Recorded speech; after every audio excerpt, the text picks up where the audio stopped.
আসসালামু আলাইকুম। আশা করি ভালো আছো। নবম শ্রেণীর শিক্ষার্থীরা, তোমরা অপেক্ষা করতেছ। তোমাদের বিজ্ঞানের কোনো ক্লাস দিচ্ছি না, একটু ব্যস্ত ছিলাম। সামনে ঈদ ছিল, ঈদ শেষ হয়েছে, এখন সুযোগ পাইছি।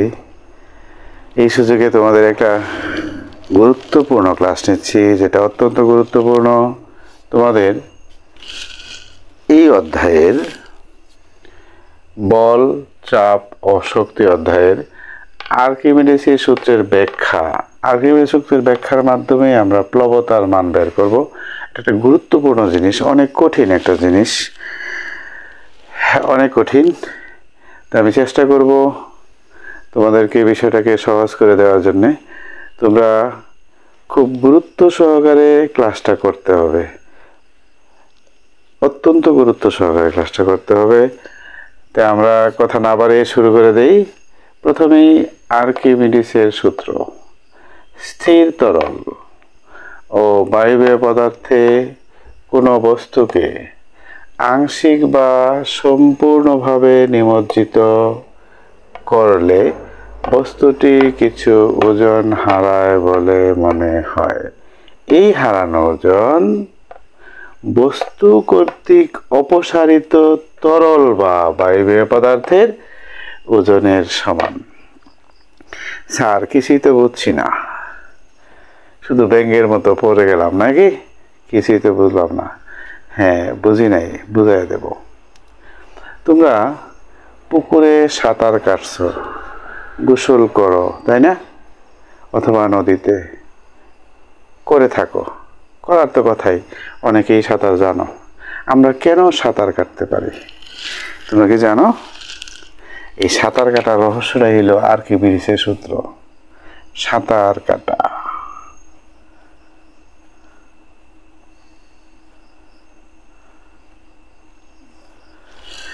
অনেকেই সাগর পেরিয়ে সেই আমেরিকা যায়, নিজের জীবনের ঝুঁকি নিয়ে এই সাগর, প্রশান্ত মহাসাগর, আটলান্টিক মহাসাগর পাড়িয়ে সাঁতার কেটে তারা জীবনে মায়া ছেড়ে টাকা রোজির উদ্দেশ্যে তারা এই সাঁতার কেটে সাগর পাড়ি দিয়ে সেই বিদেশ বিভুঁয়ে পাড়ি জমায় শুধু টাকা উপার্জনের উদ্দেশ্যে। আমরা সেদিকে যাচ্ছি না, আমরা যাচ্ছি আর্কিমিডিসের সূত্র পড়ানোর জন্যে। এই সাঁতার কাটা, যারা পানিতে নামলে তুমি যখন সাঁতার কাটো, তোমার কিছু ওজন কম মনে হয়। এই যে ওজন কম মনে হয়, কেন কম মনে হয় তা একটা বাস্তব উদাহরণের মাধ্যমে তোমাদেরকে আমি দেখাচ্ছি। এটা পানির তল, পানির তল না বোঝায় তো বুঝতে না। উপরে বাতাস আর নিচে কি পানি। আমি পানির চিহ্ন দিলে খারাপ লাগবে, আমি দিলাম না। দিলে খারাপ লাগবে, বুঝছো না? আমি দিলাম না। পানি তো এরকম চিহ্ন থাকে, আমি দিলাম না আর কি। হ্যাঁ, আচ্ছা, তোমরা দেখেছো অনেক বস্তু পানিতে এরকম ডুবে থাকে, কিছু অংশ ডুবে থাকে আর কিছু অংশ ভেসে থাকে। আবার দেখেছো কোনো বস্তু পানির তল আর বস্তুর তল সমান, অর্থাৎ সম্পূর্ণ নিমজ্জিত থাকে। আর কোনো বস্তু দেখেছো এখানে পানির তলায় চলে যায়। এটি কারণটা কি? না, কারণটা এখন শিল্প।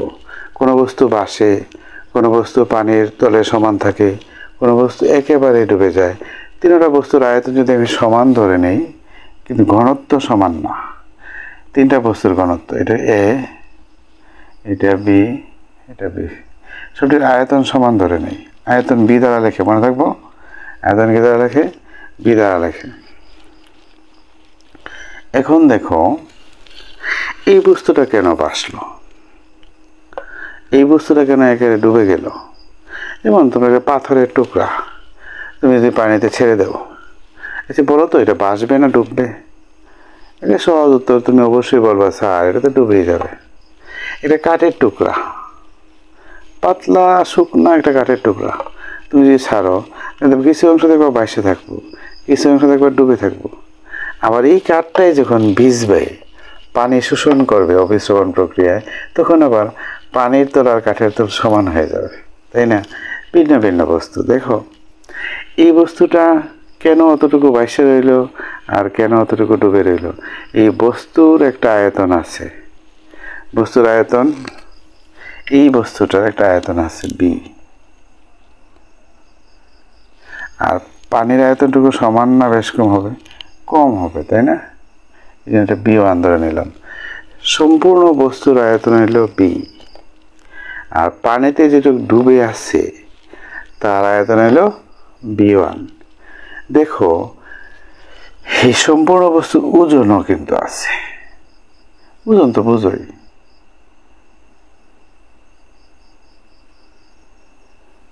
W2।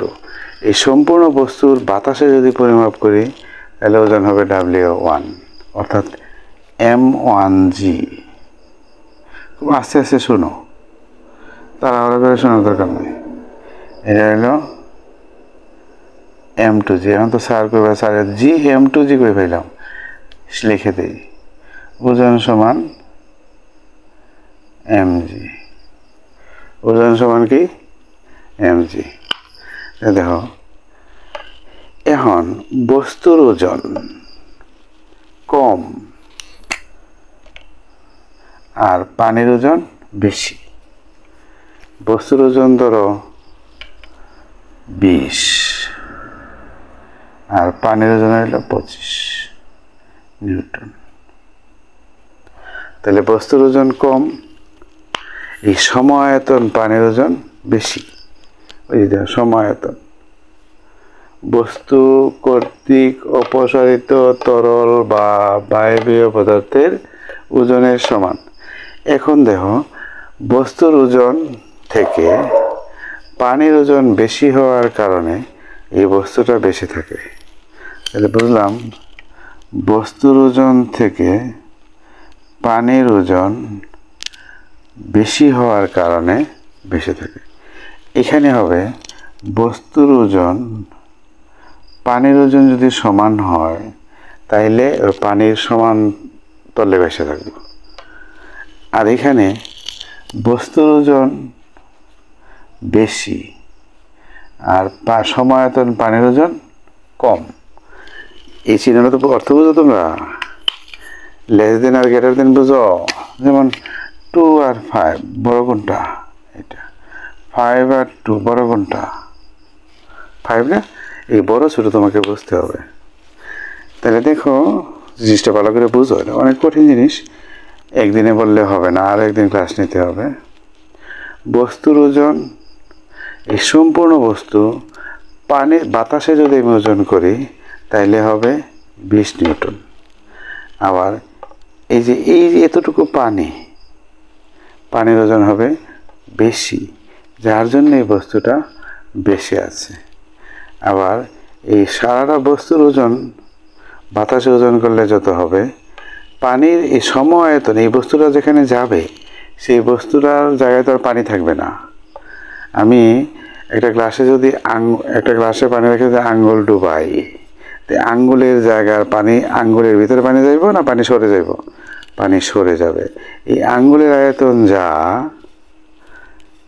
এই সমায়তন পানির ওজন সমান যদি হয়ে যায় তাহলে বস্তুটা নিমজ্জিত অবস্থায় ভাসবে। আর বস্তুর ওজন যদি অনেক বেশি হয়ে যায়, সমায়তন পানি যদি কম হয়ে যায়, যেমন লোহা পানিতে ডুবে যায়, পাথর পানিতে ডুবে যায়, এগুলি নিয়ে আমরা অঙ্ক করার মাধ্যমে ক্লিয়ার হবে। এখন তো মুখে বলছি, এতটা ক্লিয়ার হবে না, মুখে বললে এত ক্লিয়ার হয় না। আমরা পরে অঙ্ক করব অন্য ক্লাসে, বিষয়টা বুঝো। বস্তুর ওজন কম হলে সমায়তন পানির ওজন থেকে বাসে, বস্তুর ওজন পানির ওজন, সমায়তন পানির ওজন যদি সমান হয় নিমজ্জিত অবস্থায় ভাসবে। আর বস্তুর ওজন যদি বেশি হয়, সমায়তন পানির যদি কম হয়, তাহলে বস্তু খালি নিচ দিকেই যেতে থাকবে, যতটুকু জায়গা পাবে ততটুকু জায়গায় যাবে। বুঝতে পারছো? কিছুটা বুঝছো? আমি চেষ্টা করছি তোমাদেরকে বোঝানোর জন্যে। বারবার শুনবা, যারা একবার বুঝতে না, কথাগুলি বারবার শোনার চেষ্টা করবা। শুনতে চেষ্টা না করলে আমরা এখন এই আর্কিমিডিসের সূত্র দিয়েই আমরা এখন প্লবতা যখন প্রমাণ করব, তখন তোমরা বিষয়টা আরেকটু ক্লিয়ার হইতে পারবা। একদিনে তো পারতা না, পদার্থ পড়া তো বারবার শুনতে শুনতে শুনতে শুনতে শিখতে শিখতে পরে পারবা। বললেই যে তুমি পারবা এমনটা না, বললেই কোনোদিন পারা যায় না। শুনতে শুনতে দেখতে দেখতে অনেকটা পারা যায়। আমরা দেখতে থাকি।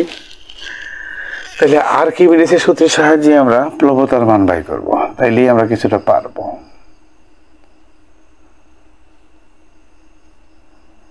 আর্কিমিডিসের সূত্রের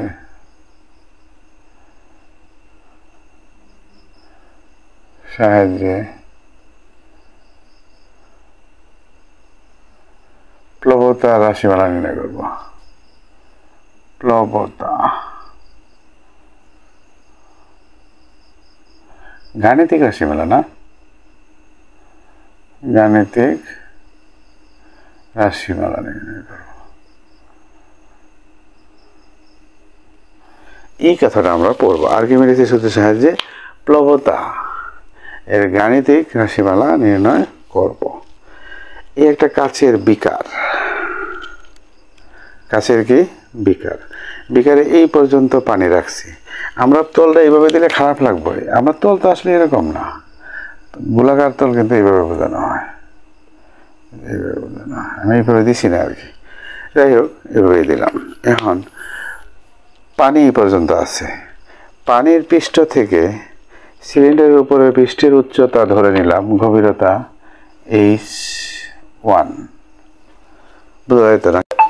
আবার পানির উপরের পৃষ্ঠ থেকে সিলিন্ডারের নিচ পৃষ্ঠ পর্যন্ত উচ্চতা কত ধরে নিলাম H2। এখানে পানি আছে, পানির চিহ্নগুলি আমি দিছি না। যদি দেই তাহলে দেখতে খারাপ লাগবো। এই গরম তো এরকম যদি দেই তোমার কাছে খারাপ লাগবো, বুঝছো, বিশ্রী লাগবে, লেগে দিচ্ছি না। পানি আছে এখানে, বুঝছো তো। তারপরে দিয়ে দিলাম, যাও পানি দিয়ে দিলাম। হ্যাঁ, আচ্ছা। সিলিন্ডার, এই যে সিলিন্ডার কিন্তু সমবৃত্ত ভৌমিক সিলিন্ডার। উপরে যতটুকু গোল, এই যেমন এই কলম এরকম আর কি, উপরের গোল আর নিচের গোল সমান। উপরের গোল আর নিচের গোল মোটামুটি সমান না, সমান না, মোটামুটি সমান। এই লাঠিটাও তো সমান, এই যে এটা ক্ষেত্রফল, এই যে ক্ষেত্রফল মোটামুটি সমান না। গোলটা এটা যে কেটে দেই, এই যে ক্ষেত্রফল এটা হলো এ। এই যে ক্ষেত্রফল, দেখা যায় না তোমাদের, এই ক্ষেত্রফলটা এ। তো উপরের পৃষ্ঠের ক্ষেত্রফলটাও এ, নিচের পৃষ্ঠটাও সমানই হবে, কারণ এটা তো সমান গোল। সমান গোল না, এটা যেমন সমান গোল, কলমটা যেমন সমান গোল, এরকম সমান গোল না। এই জন্য উপরের পৃষ্ঠের ক্ষেত্রফল আর নিচের পৃষ্ঠের ক্ষেত্রফল। ক্ষেত্রফলকে কি দ্বারা লেখে এটা তো বুঝি নাই। ক্ষেত্রফল লেখে এ দ্বারা। ক্ষেত্রফল কি দ্বারা লেখে? ক্ষেত্রফল সমান, তাই না? পানিতে নিমজ্জিত অবস্থায় আছে। সিলিন্ডারে আমরা এমনভাবে ডুবাইছি, পানির উপরের পৃষ্ঠ থেকে, দাগ দিয়ে দিই তোমাদের বোঝার সুবিধার্থে, পানির উপরের পৃষ্ঠ থেকে সিলিন্ডারের উপরের পৃষ্ঠ হইল H1, আর পানির উপরের পৃষ্ঠ থেকে নিচের পৃষ্ঠ পর্যন্ত হইল H2। আমরা জানি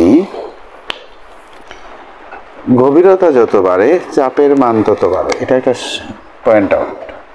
গভীরতা যত বাড়বে চাপের মান তত বাড়বে। গভীরতা বৃদ্ধির সাথে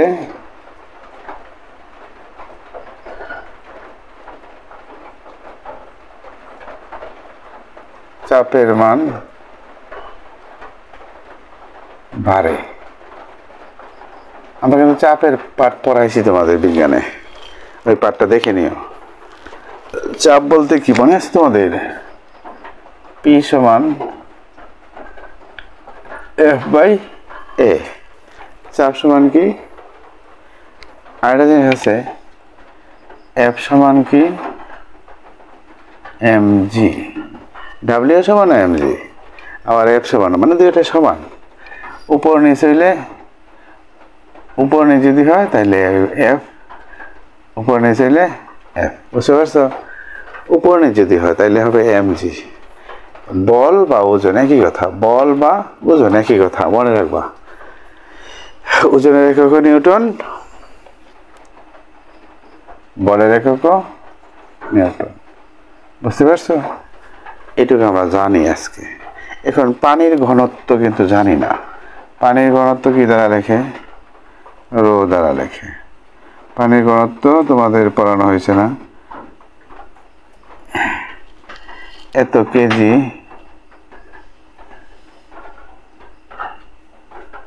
পার ঘনমিটার। পানির ঘনত্ব কত? 1000 কেজি পার ঘনমিটার। 1000 কেজি পার ঘনমিটার।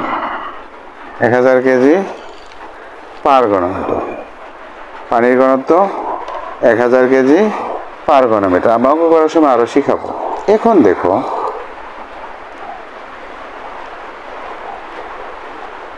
H2 থেকে যদি H1 বাদ দিই তো কি বের হয়? H বের হয় না? সিলিন্ডারের উচ্চতা বের হয় না?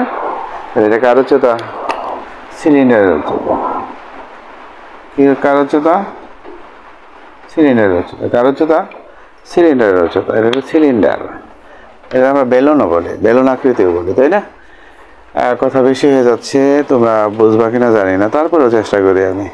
এই সিলিন্ডারটিকে আমরা এমনভাবে নিমজ্জিত করলাম, পানির উপরে পৃষ্ঠের উচ্চতা হলো H1, আবার সিলিন্ডারের নিচ পৃষ্ঠ পর্যন্ত চলে H2। H2 থেকে যদি আমি H1 বাদ দিই, এতটুকু বাদ দিই, এতটুকু, এটা হলো H1। H1 যদি বাদ দিই থাকবো কে? H থাকতো না? এটুকু H না? H থাকবো। বুঝতে পারছো? এখন দেখো,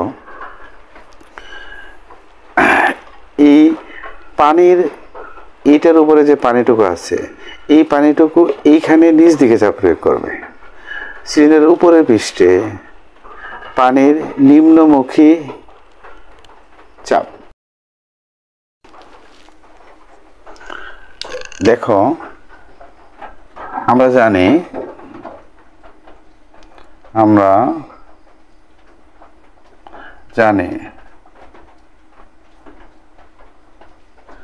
তরলের যে কোনো বিন্দুতে চাপ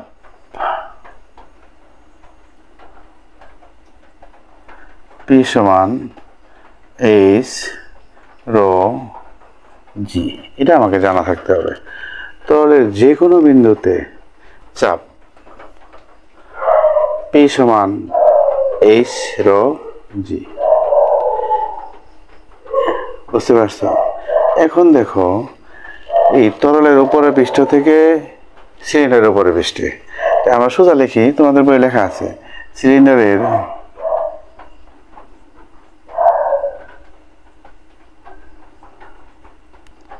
উপরের পৃষ্ঠে চাপ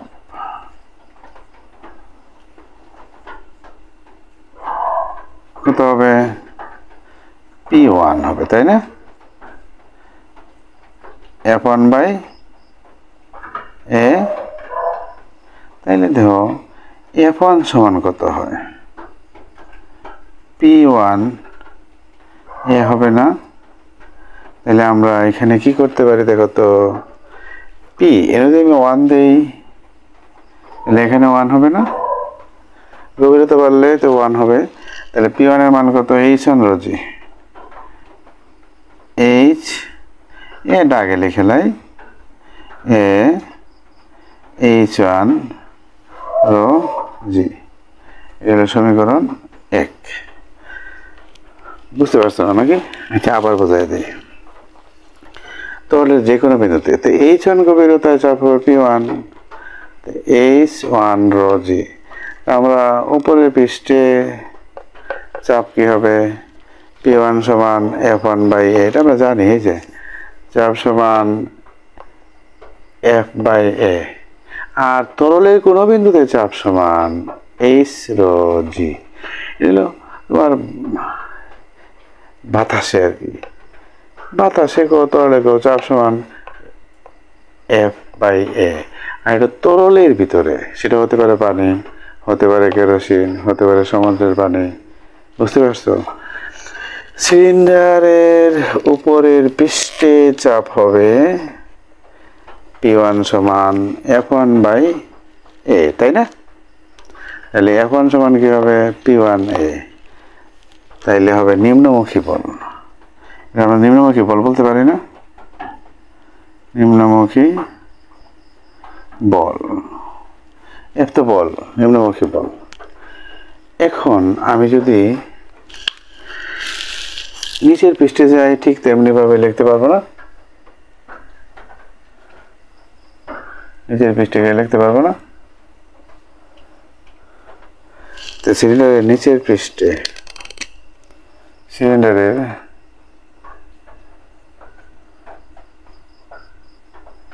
নিচের পৃষ্ঠটা নেই,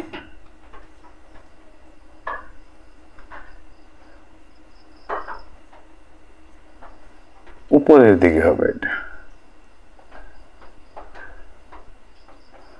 উপরের দিকে চাপ P2, তাই না? তারপরে H2ρg। তাহলে ঊর্ধ্বমুখী লব্ধি বল কত হবে?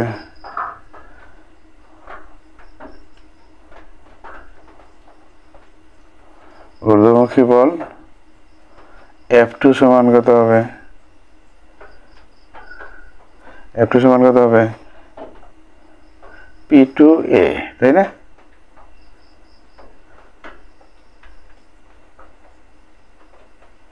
ঠিক আছে না?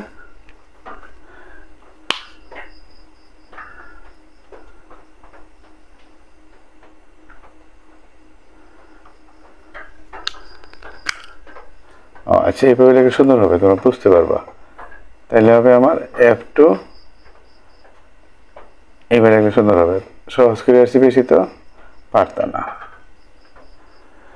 P2A। তাহলে P2 মান হয়েছে, আমরা বলছিলাম P2 সমান কত?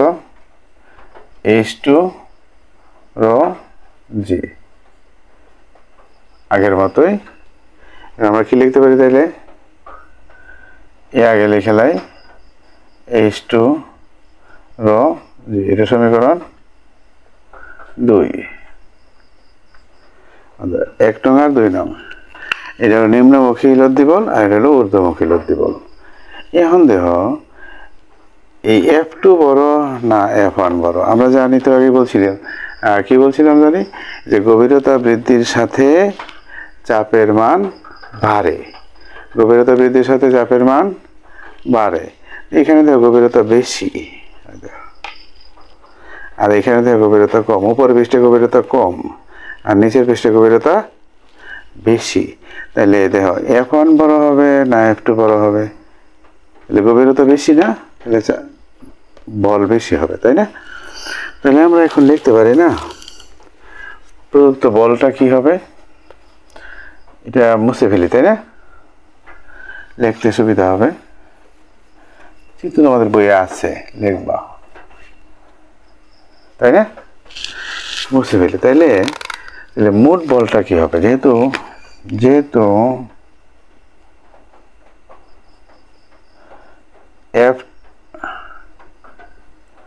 H2 না, H2 বেশি, H1 কম, কাজেই তাহলে F2 বেশি হবে F1 থেকে, তাই না? কাজেই, তাই না? তাইলে মোট বলটা হবে F2 থেকে F1 যদি বল বাদ দিই, নিম্নমুখী বল যেহেতু কম, ঊর্ধ্বমুখী বল যেহেতু বেশি, তাহলে মোট বলটা উপরের দিকে কাজ করবে, তাই না? তো উপরের দিকে মোট বলটা কি হবে? উপরের দিকে হবে। মোট বল হবে উপরের দিকে, তাই না? যেহেতু F2 বেশি, F1 যেহেতু কম, তাই মোট বলটা উপরের দিকে হবে। উপরের দিকে মোট বলে F সমান হবে কি? F2 minus F1। তো F2-র মান কত আমরা একটু দেখে নিই। H2ρg, এ H two rho G. F1 এর মানটা দেখে নিই, এটা এ H1 রো জি। এটা আস্তে আস্তে করি, এত ওরা করে তো লাভ নাই। তে আমরা এখন কি কমন নিতে পারবো? এ কমন নিতে পারবো, রো কমন নিতে পারবো, জি কমন নিতে পারবো, থাকবো কি H2 মাইনাস H1। তোমাদের এক জায়গায় লেখা আছে, দেখো এইটুকের মান এইচ, এক জায়গায় লেখা আছে দেখো। তাহলে এ এইচ রো জি। আচ্ছা লিখে দিই আমি তোমাদের সুবিধার জন্য, কারণ লিখে দিই এইচ সমান H2 মাইনাস H1। তোমাদের লেখা আগে বোঝাই, চিত্রের মাঝে বোঝাই দিয়েছ, তাই না? তাহলে দেখো H2 মাইনাস H1 এর মান কত? এইচ। দেখো H2 মাইনাস H1 এর মান কত? এইচ। এ তো এ, রো জি তো এ, রো জি, আর এটার মান কত? এইচ। তাহলে এইচটা কি? বি রো জি। বি বুঝছো নাই তো? আচ্ছা বোঝাই দিই, বিটা বোঝাই দিই, বিটা এদিকে মুছে বোঝাই দিই তোমাদেরকে। বি বুঝো নাই তাই না? বি মানে আয়তন, সিলিন্ডারের আয়তন। তোমরা তো অনেক কিছু জানো না, এই জন্যই পড়াইতে কষ্ট হয়। সিলিন্ডারের আয়তন বি সমান এ এইচ, মানে ক্ষেত্রফল গুণ উচ্চতা। আমি যদি লিখি এ মানে কি? ক্ষেত্রফল, তাই না? আর এটা কি? সিলিন্ডারের উচ্চতা, সিলিন্ডারের উচ্চতা। অর্থাৎ ক্ষেত্রফল গুণ উচ্চতা হলে আয়তন হয়, বুঝতে পারছো? ওই তো এইচ, এই যে এইচ, এইচ সমান কত? বি। এই যে বি রো জি, এটা সবসময় তরলে হবে। কোথায় হবে? তো প্লবতা কিন্তু তরলে হয়। এই যে প্লবতা, এই যে ঊর্ধ্বমুখী মোট লব্ধি বল যেটা, এটার নামে প্লবতা। এই প্লবতার গাণিতিক রাশিমালা নির্ণয় করা হইল। এই যে বি রো জিটাই হলো প্লবতা, বুঝতে পারছো? এটাকে আমরা বলবো ঊর্ধ্বমুখী লব্ধি বলকে প্লবতা বলে। এখন দেখো আরো কথা আছে। ওই যে সিলিন্ডারের বামে ডাইনে পানি ছিল না, উপরে নিচের কথা আমরা বলছি, একটু বোঝাই দিলে এরপর বাকি থাকবে কথাটা। আসলে না বোঝাই দিলে হয় না, বুঝছো? সিলিন্ডারের ডাইনে বামে পানি ছিল না, এভাবে তো পানি ছিল, এই পাশেও তো পানি ছিল, এই পাশেও পানি ছিল, এই পাশেও পানি ছিল, তাই না? এখন ডাইনে বামে উপরের কথা বলা হয়েছে, উপরে পৃষ্ঠে নিম্নমুখী লব্ধি বল, নিচের পৃষ্ঠে ঊর্ধ্বমুখী লব্ধি বল, কিন্তু এইটার কথা তো বলা হয়েছে না। কেন বলা হয়েছে না? এই বামের পানি এদিকে চাপ প্রয়োগ করবে, ডানের পানি এদিকে চাপ প্রয়োগ করবে, চাপটা সমান সমান দিকে কাটাকাটি দেব, সমান সমান। এই চাপটা গ্রহণযোগ্য হবে না, আর হিসাবের ভিতরে আসে না। কারণ প্যাসকেলের সূত্র বলছে চাপ প্রয়োগ করলে চাপ সব দিকে সমানভাবে সঞ্চালিত হয়। যেমন একটা বেলুনের মাঝে বাতাস রাখা আছে, তুমি যদি এখানে চাপ প্রয়োগ করো, এই চাপ সব দিকে লম্বভাবে ক্রিয়া করে। প্যাসকেল পড়াইছি তো, প্যাসকেল পড়াইছি না? বিগত পাঠটা দেখে নিও, লম্বভাবে ক্রিয়া করে, কোনো নির্দিষ্ট দিকে যায় না। এই জন্যে এই চাপ এদিকে চাপ প্রয়োগ করবে, এটা এদিকে চাপ প্রয়োগ করবে। এই চাপ দুইটা কি সমান সমান হওয়ার কারণে কাটাকাটি